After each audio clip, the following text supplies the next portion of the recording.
Welcome back to Market on Close. Got a little bit of a lift in equities heading into the last 20 minutes here. Let's go to the Nasdaq, where Mike Sokoll is with us, AVP of Account Management at the Market Intelligence Desk at Nasdaq.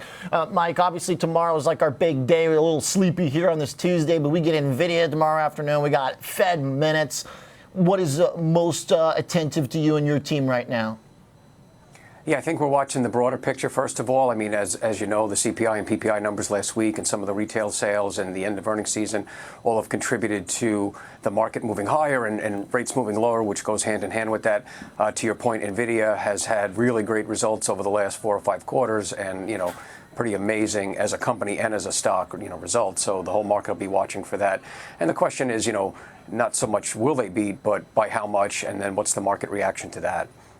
When you look at the knock-on effect of Nvidia, it's such a high growth, it's such a groundbreaking business right now that I imagine there's a sort of sentiment that comes along with it that might kind of bleed over into the same sentiment that IPO markets kind of need to get revved up.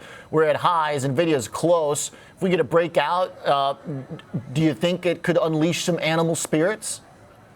Yeah, and IPOs are second. What I've noticed about the market, and that might feed into the IPOs, is that, even though you have a very strong AI, franchise, and that's been helping tech, which is just shy of 30% of the broader market, it's starting, the AI mentality is starting to bleed into other sectors, and even utilities, for example, has had a really, really great run based on, its connection to AI and the electronification of the markets and so forth, and its own growth aspect. So AI is going to start feeding into other areas of the economy, and I think that's one of the reasons that you have bullish factors.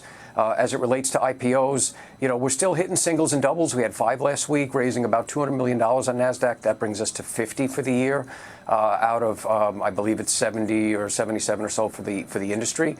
So and by the first or second week of June, we expect to have a couple of more household names. So still plugging along, and hopefully, to your point, as people get a little bit more comfortable with the inflation and rates, we could see some of that kind of open up even a little bit more. Okay. Like the connection there, helpful for us is it seems like there are a lot of companies that want to kind of see that coast clear a little bit more. It seems like the pipeline is pretty well full. The question is, if not, it's going to burst at the seams. So tech leading us forward certainly would be the best way to do it, I suppose. And many of these companies fit in that tech category. So you see your brethren break out, then maybe a leader that allows you to kind of enter the battlefield as well.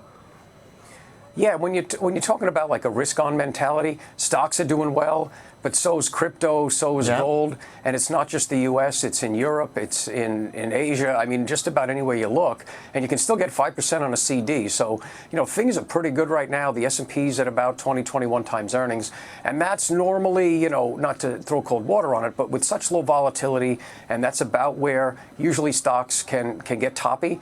So you have to watch out now. Are the reasons for the lower rates and the lower inflation expectations based on what could be a weakened economy, based on whether it's retail sales weakening or sentiment or some of the housing starts data, or is it just perfectly cool enough where it's not too hot, not too cold, and everybody's happy with the current situation, which right now, as you know, is great. Yesterday, the Nasdaq Composite and Nasdaq 100 both hit new record closing highs. The Dow closed above 40,000 for the first time last week. So you have all these broad indexes closing at new highs in the U.S. and abroad. And just the question is, does the data support that going out the next 2 or 3 months? All right. Good stuff, Mike. Good assessment. Appreciate to see things from your perch. Helpful. Thank you.